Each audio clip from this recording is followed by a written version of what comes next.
students, in this video we'll discuss chapter number 5, weather instruments. So students, what you are going to learn in this chapter, you will learn about weather instruments, thermometer, barometer, hygrometer, rain gauge, anemometer and wind vane. Okay, इनका brief explanation हम पढ़ेंगे diagram के साथ, और हम आइसोहाइट्स और isobars भी पढ़ेंगे, मीनिंग देखेंगे और डायग्राम भी.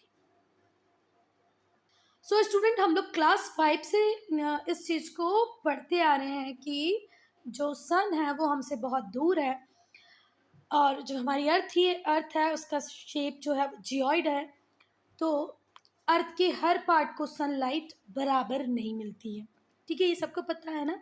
ये रही हमारा सन और ये रही हमारी अर्थ. तो अर्थ के जियोइड शेप के कारण, उसका जो स्फीयर शेप है उसके कारण हर प्लेस पे जो अमाउंट है हीट का, जो इंटेंसिटी है वो सेम नहीं होती है. इतनी बातें क्लियर है. जो इक्वेटोरियल बेल्ट है वहाँ पर बहुत ज़्यादा अमाउंट में हीट और लाइट रिसीव होती है, वहीं पर फ्रिजिड जोन में बहुत कम लाइट रिसीव होती है और इंटेंसिटी भी ज़्यादा नहीं होती, तभी तो वो फ्रिजिड है, जमा हुआ है ना. चलो बुक पे चलते हैं. The amount of heat received by earth from sun, वो अमाउंट हीट का जो सन से अर्थ रिसीव करती है वो वेरी करता है ग्रेटली. सीज़न टू सीज़न नहीं भैया. देखो, ठंड में अगर हम विंटर्स की बात करें तो विंटर्स में ऑब्वियस सी बात है कि हमारे इंडिया में भी क्या होती है बच्चा, थोड़ी सी कम हमें हीट मिलती है, थोड़ी सी कम इंटेंसिटी वाली हीट मिलती है ना. और वहीं पर अगर समर्स की अगर हम बात करें तो समर्स में तो हम बोलते हैं प्रभु इस सूरज से बचा ले, बोलते हैं ना, please save us from sun. तो विंटर्स में जहाँ पर मॉडरेट हमें सनलाइट मिलती है, हीट की इंटेंसिटी मिलती है, वही समर में एकदम से बढ़ जाती है.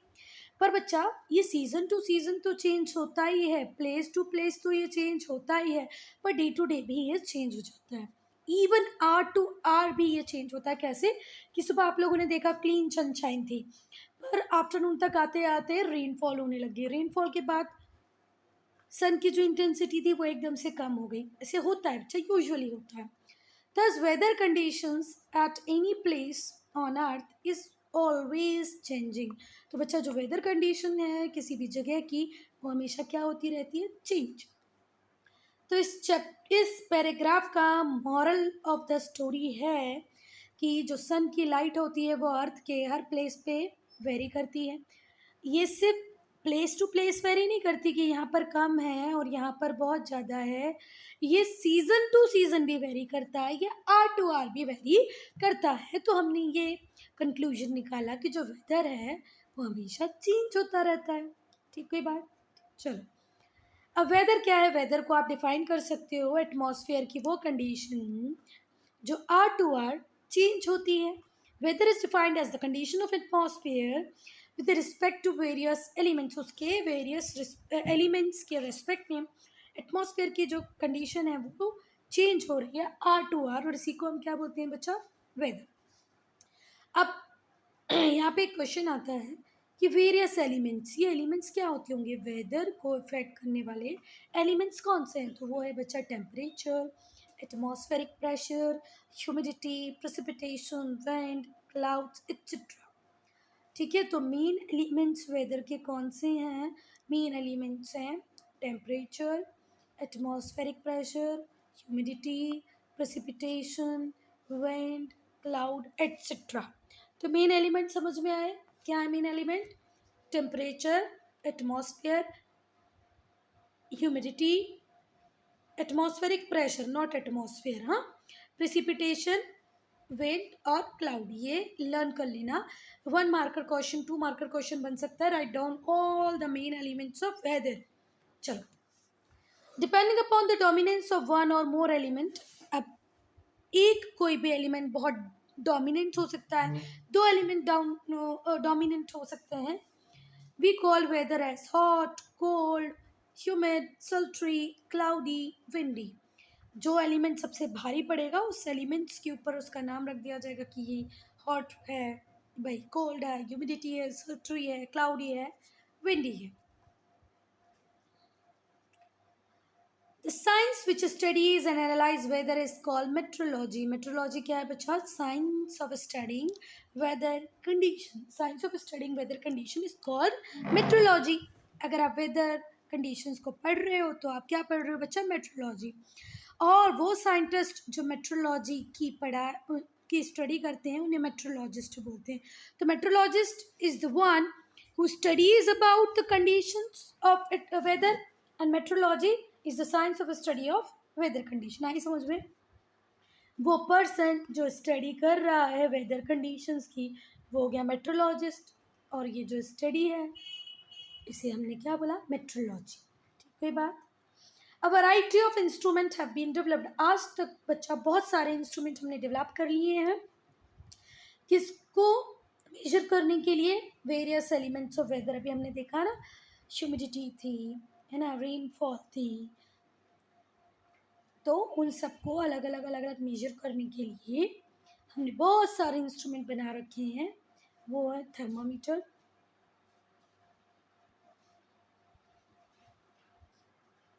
hygrometer, barometer, rain gauge, anemometer, wind vane. These are the instruments which we have made for studying the weather. Weather को पढ़ने के लिए हमने hygrometer, temperature, thermometer, barometer, anemometer, rain gauge बनाया है। These instrument help in recording the changes. ये instrument को हम चेंज को रिकॉर्ड करने के लिए, किसके चेंज को? वेदर एलिमेंट में जो भी चेंज आएगा उसको रिकॉर्ड करने के लिए हम ये सारे इंस्ट्रूमेंट को यूज़ करते हैं। The place where these instrument are kept is called weather station. वो जगह बच्चा जहाँ पर ये सारे इंस्ट्रूमेंट रखे होते हैं इसे हम बोलते हैं वेदर स्टेशन। अब अगर बच्चा हम इंडिया की बात करें कि इंडिया में ये सारा काम कौन करता होगा? Weather forecasting. न्यूज़ में हम लोग देखते हैं ना वेदर फोरकास्टिंग आती है, तो हमारे इंडिया में बच्चा इसके लिए हमने एक अलग ही बॉडी बना रखी है जिसका नाम है Indian meteorological department, IMD, Indian meteorological department. इसका काम है इंफॉर्मेशन को कलेक्ट करना और फिर पब्लिश करना। इंडिया में वेदर से रिलेटेड जितनी भी इंफॉर्मेशन होती है उसको कलेक्ट करके पब्लिश करना किसका काम है? इंडियन मेट्रोलॉजिकल डिपार्टमेंट, IMD का। ये कहाँ पर है बच्चा? न्यू दिल्ली में। इंडियन मेट्रोलॉजिकल डिपार्टमेंट जो इंडिया के वेदर के रिपोर्ट्स को कलेक्ट करता है, पब्लिश करता है, वो कहाँ पर सिचुएटेड है? न्यू दिल्ली में। और ये IMD कब एस्टेब्लिश हुआ था बच्चा? 1875 में। कब हुआ था? 1875 में। The IMD was established in 1875 with its headquarter at Calcutta। आज हम इसे कोलकाता बोलते हैं, पहले इसे कलकत्ता बोलते थे। तो IMD एस्टेब्लिश हुआ था 1875 में। कहाँ पर हुआ था बच्चा? इसका हेडक्वार्टर था कलकत्ता में, now Kolkata. However, the IMD headquarters are now located in New Delhi। बच्चा ब्रिटिशर्स थे, वो बंगाल की जो वेल्थ थी उससे बहुत ज़्यादा फैक्सीनेटेड थे, है ना, तो उन्होंने पहले सुप्रीम कोर्ट भी कहीं बना रखा था, कलकत्ता में ही बना रखा था। तो जो IMD था उसका हेडक्वार्टर उन्होंने कहाँ बनाया था? कलकत्ता में। पर अब जो IMD का हेडक्वार्टर है वो कहाँ पर है? न्यू दिल्ली में है। तो जो 1875 में एस्टेब्लिश हुआ था वो कलकत्ता का हेडक्वार्टर था। ठीक है, तो बच्चों अब क्वेश्चन आता है कि अगर 1875 में ये कलकत्ता में, तो दिल्ली कब आया? तो दिल्ली आया बच्चा ये 1944 में। इसके बाद ये शिमला गया, शिमला से पुणे गया और फिर दिल्ली आया। पर अभी कहाँ पर है? दिल्ली में है। तो दिल्ली कब आया बच्चा? किस ईयर में आया? 1944 में आया। अब बच्चा ये जो IMD है क्या काम है इंडियन मेट्रोलॉजिकल डिपार्टमेंट का? इसकी रिस्पॉन्सिबिलिटी है कि ये वेदर फोरकास्टिंग करे, कब हैवी रेन होने वाली है, कब स्नोफॉल होने वाली है ना। ये वेदर फोरकास्टिंग IMD का ही काम है।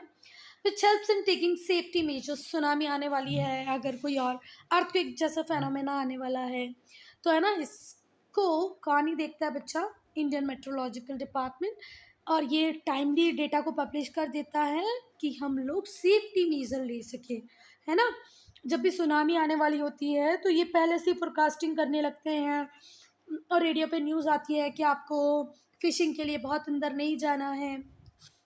In the case of possible bad weather or any sudden natural calamity, weather forecasting is very useful बच्चा। वेदर फोरकास्टिंग बहुत ज़्यादा यूज़फुल है हमारे लिए। कोई नेचुरल कैलेमिटी आने वाली हो, bad weather situation, extreme situation बनने वाली हो, तो हमें IMD बहुत हेल्प करता है by publishing data of weather forecasting. Weather forecasting is also useful for farmers, crew of ship, pilots, fishermen, defense personnel, etc. बच्चा डिफेंस के लिए भी वेदर फोरकास्टिंग बहुत इंपॉर्टेंट है। हमारा किसान आज भी इंडियन फार्मर वेदर पे बहुत ज़्यादा रिलाई करता है, तो फार्मर के लिए इंपॉर्टेंट है। क्रू ऑफ शिप, जो लोग ओशन में शिप चला रहे हैं उनके लिए इंपॉर्टेंट है। पायलट्स जो एरोप्लेन उड़ा रहे हैं, फिशरमैन जो मछली पकड़ने जा रहे हैं। तो इस तरीके से इतने सारे लोगों की हेल्प करता है इंडियन मेट्रोलॉजिकल डिपार्टमेंट, जो दिल्ली आया 1944 में। और शुरुआत में जब ये एस्टेब्लिश हुआ था तो कहाँ पर हुआ था बच्चा? 1875 में कोलकाता में। कहाँ पर? 1875 Kolkata. Now we'll move to instrument. The first instrument that will cover is thermometer. Thermometer क्या है बच्चा? थर्मामीटर आप सब लोगों ने देखा है, आप इससे बिल्कुल अवेयर है। तो the temperature of air is measure with the help of thermometer. Air का जो टेम्परेचर है वो किसकी हेल्प से आप मेजर कर सकते हैं? थर्मामीटर की हेल्प से मेजर कर सकते हो।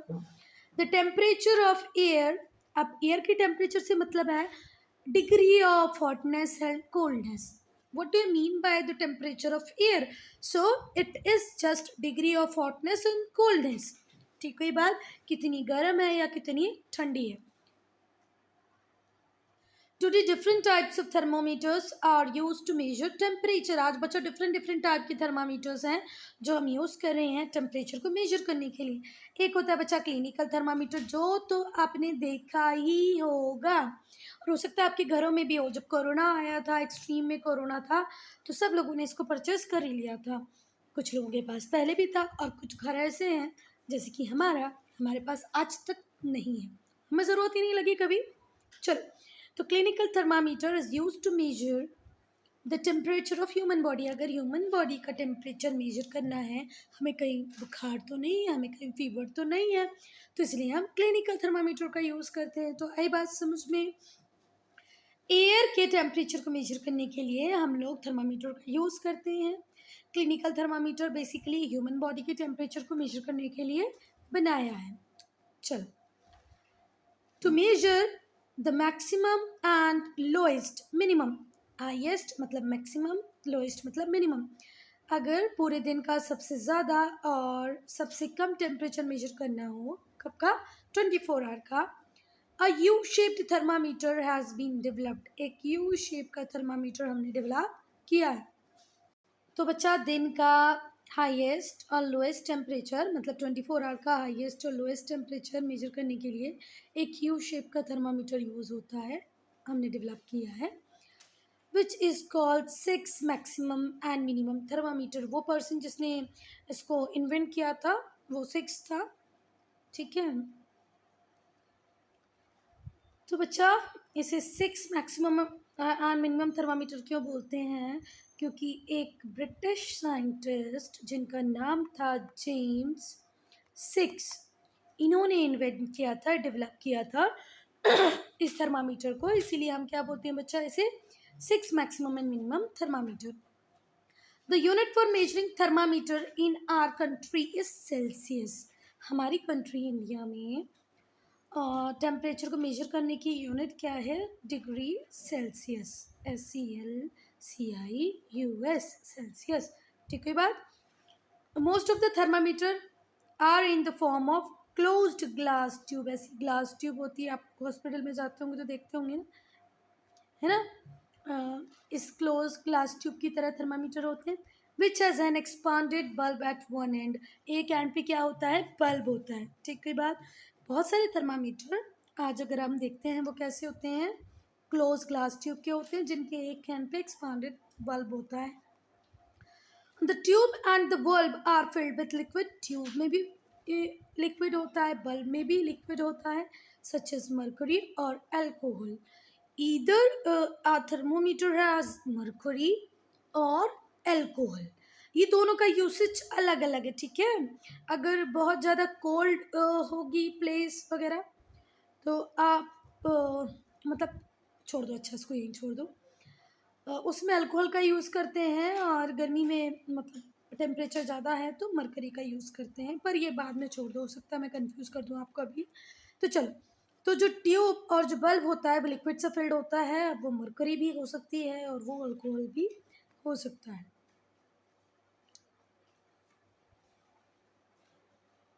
बच्चों अब हम पढ़ेंगे सेंटीग्रेड और फ़ारेनहाइट में डिफरेंस। क्या पढ़ने वाले हैं? सेंटीग्रेड और फ़ारेनहाइट में डिफरेंस, ठीक है। तो अगर मैं सेंटीग्रेड की बात करूं तो 0 डिग्री सेंटीग्रेड वाटर का फ्रीजिंग पॉइंट है, मतलब पानी इस डिग्री पे जम जाता है, ठीक है बात।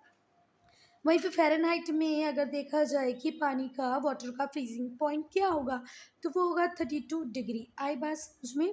अगर आपके पास सेंटीग्रेड स्केल है, थर्मोमीटर है, तो 0 डिग्री पे पानी बच्चा जम जाता है, पर वहीं पे फ़ारेनहाइट में 32 पे, और बॉइलिंग पॉइंट पानी का है 100 डिग्री सेंटीग्रेड, और फ़ारेनहाइट में वो है 2 डिग्री फ़ारेनहाइट, ठीक है बात। चलो, फॉर्मूला भी है, अभी हमें आगे देखेंगे कैसे हम सेंटीग्रेड से फ़ारेनहाइट में चेंज कर सकते हैं और फ़ारेनहाइट से सेंटीग्रेड में चेंज कर सकते हैं। मतलब 100 को कैसे हम, अगर आपको सेंटीग्रेड में 100 दिया होगा और बोला होगा इसको फ़ारेनहाइट में चेंज करना, तो आप 212 लेके आ सकते हैं, 212 से 100 लेके आ सकते हैं। There is some formula, book में होगा तो हम पढ़ते हैं, नहीं होगा तो अननेसेसरी वीडियो को लंबा नहीं करेंगे। तो बच्चा थर्मोमीटर को सील करने के पहले, एक एंड पे तो वो ऑलरेडी पैक है, दूसरे एंड पे हम उसको पैक करने के पहले जो ट्यूब होती है उससे एयर को कम्प्लीटली रिमूव कर देते हैं बाय हीटिंग इट। उसको गर्म करके वहाँ से पूरी एयर को रिमूव कर देते हैं।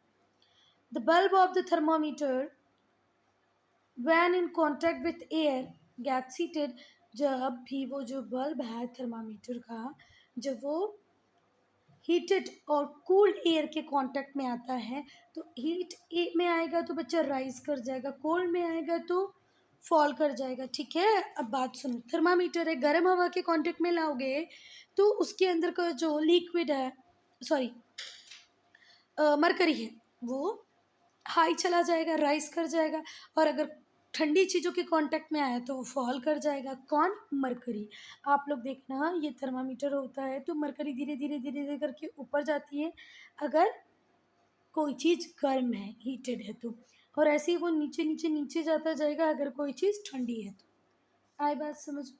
चलो, the Celsius The Celsius or Fahrenheit scale can be used to measure the rise. Celsius का भी यूज़ होता है बच्चा, फ़ारेनहाइट का भी यूज़ होता है, दोनों ही स्केल आप यूज़ कर सकते हो rise and fall of mercury को चेक करने के लिए, ठीक है। सेल्सियस और Fahrenheit scale can be use to measure the rise और fall in the mercury level inside the tube of thermometer. Thermometer के अंदर जो मरकरी है उसके राइज और फॉल को मेजर करने के लिए या तो आप सेल्सियस का यूज़ कर सकते हो या आप फ़ारेनहाइट का यूज़ कर सकते हो।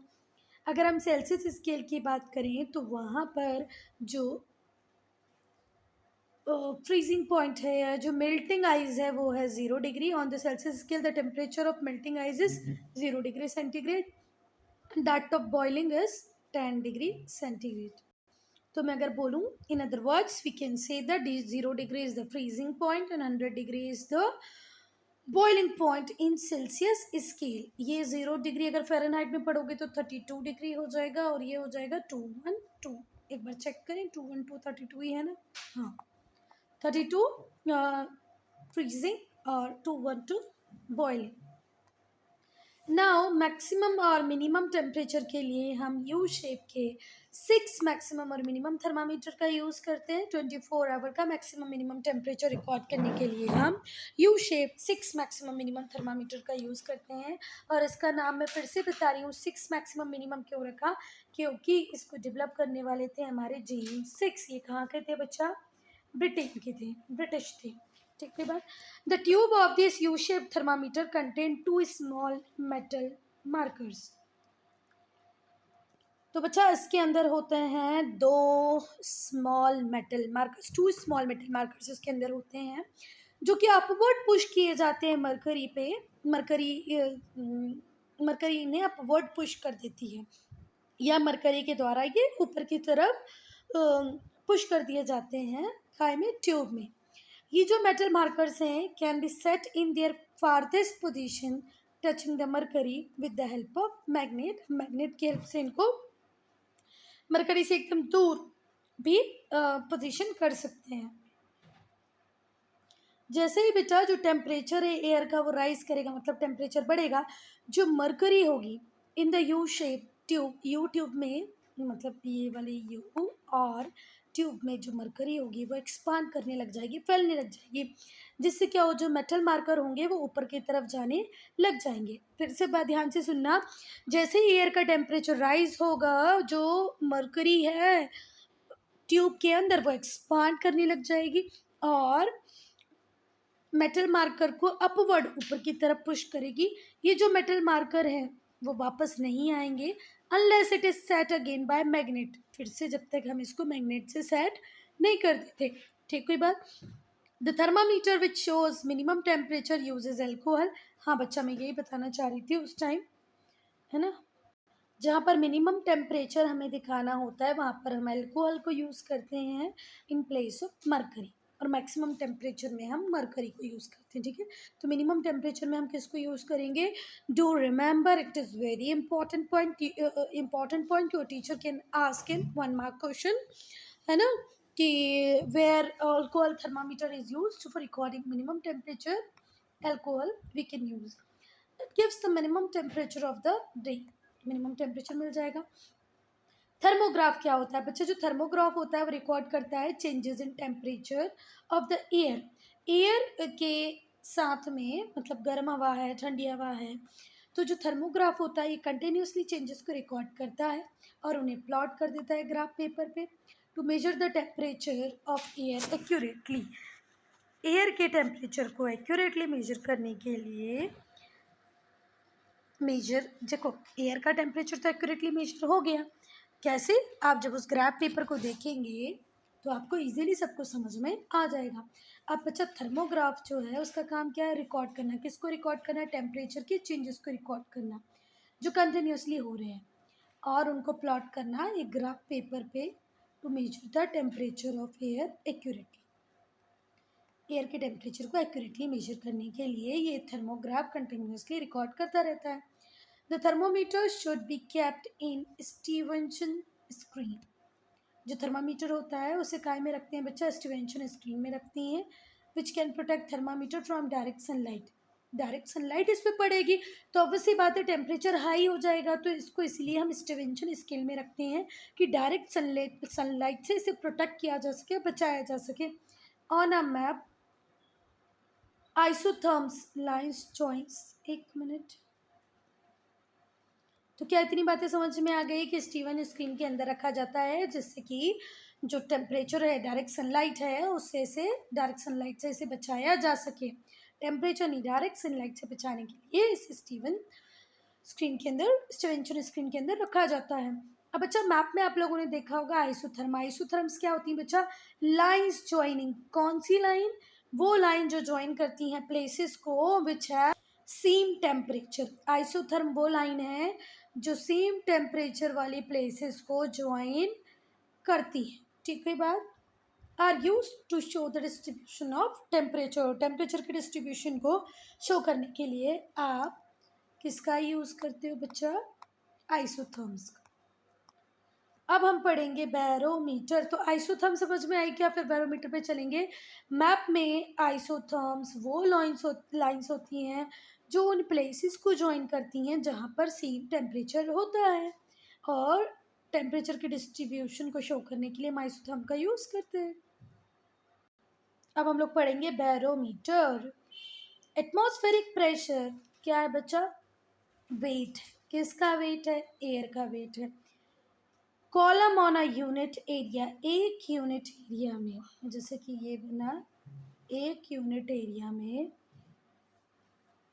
ये बना कॉलम, इस कॉलम में 1 यूनिट एरिया है ना, इस कॉलम में एयर का जितना भी वेट होगा, वजन होगा, उसे क्या बोलते हैं हम बच्चा? Atmospheric pressure.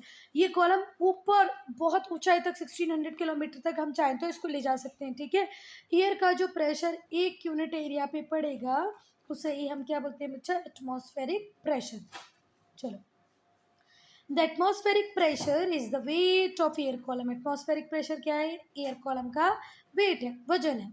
On a unit area of earth surface पे एक यूनिट एरिया में एक पर्टिकुलर कॉलम में कितना वेट एयर का है, इसे ही हम एटमॉस्फेरिक प्रेशर बोलते हैं या एयर प्रेशर बोलते हैं। The weight of air column is about 1 kg on 1 square centimetre.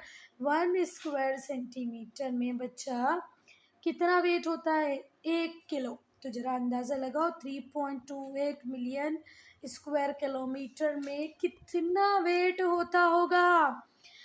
समझ में आ रही है बात? 1 स्क्वायर सेंटीमीटर में ही वेट 1 kg है।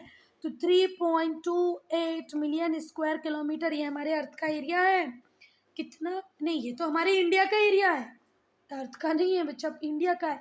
तो अकेले इंडिया में ही सोचो जरा कितना वेट होता होगा। क्या बात समझ में आ गई? ये हमारे इंडिया का एरिया है। 3.28 स्क्वायर किलोमीटर किसका एरिया है बच्चा? हमारे प्यारे भारत का, हमारे इंडिया का एरिया है। ठीक है बात? तो सोचो ज़रा, अगर इंडिया में ही इतना वेट हो जाएगा तो पूरे अर्थ के ऊपर कितना वेट होता होगा। The weight of air column is about 1 kg on 1 square kilometre. Do remember 1 kg on 1 square kilometre नहीं, 1 स्क्वायर सेंटीमीटर। 1 स्क्वायर सेंटीमीटर में हवा का जो वजन है वो 1 kg है। ये 1 स्क्वायर सेंटीमीटर, मैंने पहले किलोमीटर बोल दिया हो तो ज़रा उसको भूल जाना। A barometer is use to measure the air pressure. Barometer का यूज़ होता है इसी एयर प्रेशर को मेजर करने के लिए। Why we are using barometer? We are using barometer to measure the air pressure. तो स्टूडेंट्स, ये 2 टाइप के बैरोमीटर हैं। ये रहा हमारा मरकरी बैरोमीटर और ये है हमारा एनरॉइड। एंड्रॉइड मत समझ लेना, एंड्रॉइड मोबाइल है बेटा, है ना। ये एनरॉइड है ना। एक होता है एनरॉइड बैरोमीटर और दूसरा होता है मरकरी बैरोमीटर।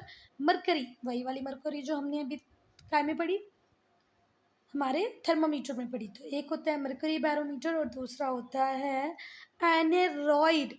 एंड्रॉइड मत समझना, एनेरॉइड बैरोमीटर। ठीक है बात? अब अगर हम मरकरी बैरोमीटर की बात करें बच्चा, तो उसमें एक लॉन्ग नैरो ट्यूब होती है जिसके अंदर मरकरी भरी होती है। It is immersed in tub full of mercury. उसको जो टब होगा जो मरकरी से फुल होगा उसमें एमर्ज कर दिया जाता है। The normal air the normal air at the mean sea level is equals to the weight of 76 centimeter height of mercury column in the tube which is about 1 kg।